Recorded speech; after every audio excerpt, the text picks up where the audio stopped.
Jadi saudara, dengan lafaz Bismillahirrahmanirrahim, saya membacakan keseluruhan surat ini yang saya simpan selama 15 tahun. Yang amat terhormat Datuk Seri Dr. Mahathir.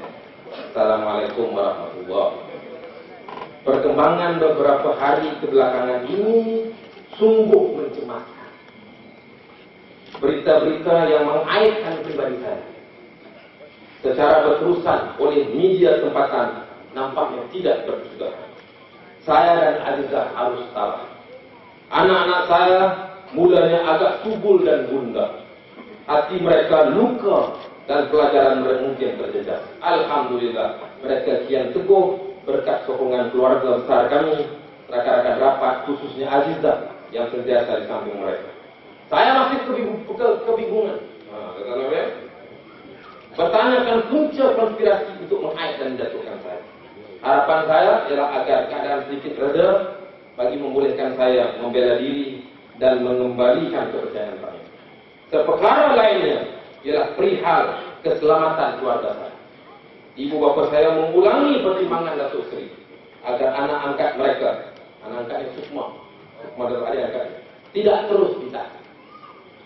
Memadailah penderaan yang kami alami sebagai keluarga dengan menghadapi Tuhan yang amat berat. Betapapun getih dan cemas kedudukan kami, saya dan Azizah tidak pernah melupakan curahan kasih sayang, bimbingan dan peluang yang Datuk Seri berikan.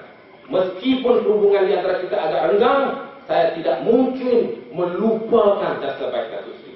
Semoga Allah SWT memberikan taufik dan hidayah memelihara kesejahteraan kita bersama. Salam saya dan Azizah kepada Datuk Seri dan Kak Asma. Wassalamualaikum warahmatullahi wabarakatuh. Anwar Ibrahim, 8 September 1990. Ini cukup lembut ni. Malam ni macam ni. Ini surat yang dibuat selepas dia dipecat, selepas dia mengkritik hebat. Dan daripada surat inilah seluruh rakyat, bukan sekadar di Pulau Terengganu, seluruh negara boleh nilai sendiri jenis pemimpin Anwar Ibrahim. Palsu ke apa saya dengar apa kenyataan daripada Datuk Seri Anwar.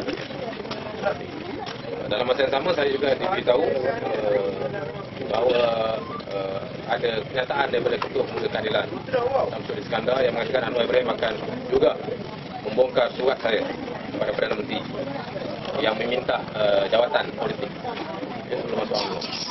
Saya nafikan sekeras-kerasnya surat itu. Saya tidak pernah minta jawatan sama ada secara surat ataupun secara verbal kepada mana-mana pemimpin kerajaan, dan saya sabar supaya beliau keluarkan surat itu dalam tempoh kempen pilihan raya Terengganu.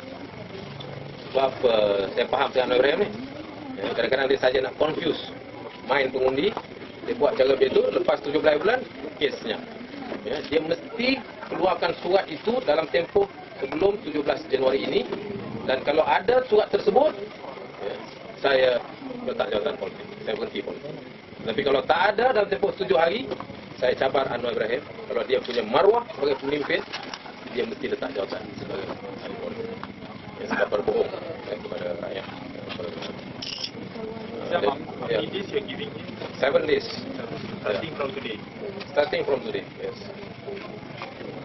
Lepas 7 hari tu Lepas 7 hari dan seluruh rakyat Malaysia tengok kalau dia tidak letak jawatan, kita tahulah maruah dia, integriti dia sebagai pemimpin, hanya berbohong.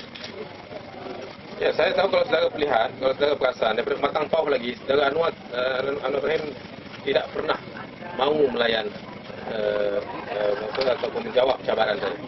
Ya, sebab dia tahu apa yang saya tahu. Dia tahu apa yang saya tahu. Ya, sebab itu dia tak mau menjawab cabaran saya. Taktik dia ialah dia menggunakan orang-orang lain, pemimpin parti keadilan yang lain untuk berdepan dengan saya. Walhal saya mau berdepan dengan beliau sebab banyak perkara yang berlaku sebenarnya yang berlaku antara saya dan beliau. Ya, sebab saya pemimpin di Barisan Harapan. Saya Ketua Pemuda Keadilan daripada hari pertama parti ditubuhkan. Ya, saya di Barisan Harapan sepanjang masa. Ya, saya mendapat tugas-tugas yang besar, yang paling krusial, semuanya saya ambil. Ya, malah ada beberapa surat lagi sebenarnya yang dia beri kepada saya yang bila tiba waktunya atau ada berdasarkan keperluan, saya akan bongkar. Ya, beberapa beberapa tugas yang diberikan kepada saya terhadap beberapa pemimpin kerajaan, untuk saya buktikan bagaimana dia mengarahkan saya untuk melakukan perkara tersebut. Banyak sebenarnya. Dan ini semua pemimpin keadilan lain tak tahu. Sebab itu antara saya dengan beliau. Sebab itu saya mahu dia yang menjawab. Tetapi Anwar Ibrahim sebagai seorang ahli politik yang cukup licik, dia tidak akan mahu dapat. Sepanjang ini, saya tak tahu lah malam ni, lepas malam ni dia nak jawab. But all this while, he has never been answering any of my allegations. I've given the original letter to Prime Minister's Department, but I failed to give it direct to Dr. Mahathir. But I'm not sure whether Tun has already received or ever received this letter. I'm not sure. Yeah. So, as far as, of course, saya minta dia untuk keluarkan dalam tempoh sebelum pilihan raya. Dia kena keluarkan surat itu sebelum pilihan raya. Ya.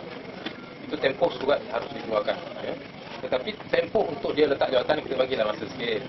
Kan, dan sebab dia jawatan banyak, bangkang, kan, itu kita bagi. Tetapi tempoh untuk dia keluarkan surat ini, ialah sebelum pilihan raya. Because I know it is a confusion, it's to diffuse. I know Anwar very well. Ini semua untuk diffuse. Saya sekurang-kurangnya orang dengar, Wizam pun macam ni. So, to discredit me. So whatever I said today is being discredited with this notion. Tapi saya nak nyatakan di sini, keputusan saya untuk mendedahkan surat ini telah mendapat tujuan daripada Perdana Menteri dan Timbalan Perdana. Saya menjemput Perdana Menteri 2 hari lepas di Parlimen. Dan saya telah serahkan surat ini kepada beliau dan juga pada Timbalan Perdana Menteri. Dan as far as I'm concerned, I got the green light, and mereka melihat ini satu tanggungjawab untuk menerangkan kepada bukan saja rakyat Kuala Terengganu tapi kepada seluruh negara